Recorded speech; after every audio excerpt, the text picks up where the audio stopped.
Have you ever looked at a city skyline or a new highway and wondered, who actually builds this stuff? Who are the people on the ground turning plans into reality? Today, we're diving into the story of one of those companies, one that's literally shaping the landscape of its nation. It's a really big question, right? I mean, think about it. The roads we all drive on, the buildings we work in, even the pipes that bring us clean water. Somebody has to build all of that. So today, we're going to get a glimpse into who's making it happen. All right, so the company we're zoning in on is called Kabare Consultants, or KACO for short. They're based in Rwanda. And what we're going to do is piece together their story from their digital footprint, see what their work tells us about them, and maybe even about the country itself. Okay, so let's start with the basics. Just who is this company that seems to be at the heart of so much of Rwanda's modern construction scene? So here's the lowdown. KACO is a private company, and they've been around since 2014. That means for about a decade now, they've been right in the thick of it, playing a really integral part in Rwanda's incredible development journey.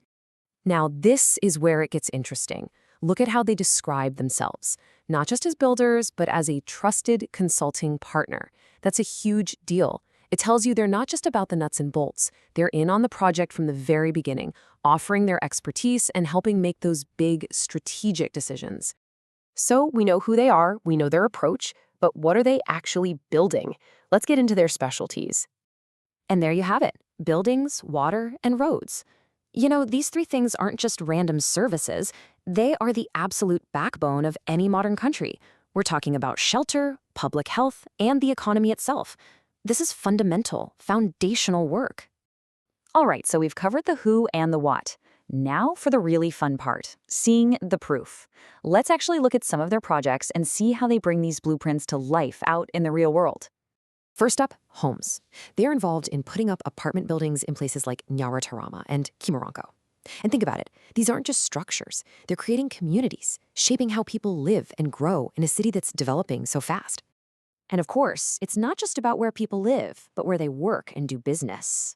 A project like this mixed-use building in Rwanda Base is a great example. It's meant to be a hub, a place for shops, offices, and new businesses, really creating a center for the local economy. And here's where you really see the direct public impact. Something like the Gatunda District Hospital rehabilitation, well, that's a direct investment in the health and well-being of a whole community. I mean, this is nation building in its purest form. And their work goes even further. They're also building institutional projects, like this parade square at a training school. This shows they're also building the actual structures that a country needs to support its civic and state functions. It's all connected. Hey, remember we mentioned water systems? Well, here's a perfect example.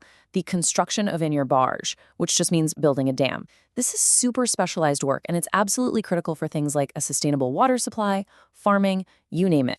Now, this project, this one is really special. The refurbishment of the Nyabarongo Genocide Memorial.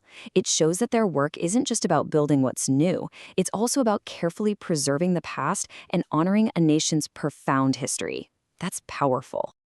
So when you look at all these different projects, homes, hospitals, memorials, dams, you have to wonder, what's the thread that connects them all? What's the philosophy that's driving all this? Let's take a look. And boom, there it is. This is the key. Their whole philosophy boils down to this. Success isn't just about good construction, it's about the smart thinking and careful planning that happen before anyone even breaks ground. The final product is only as good as the initial plan.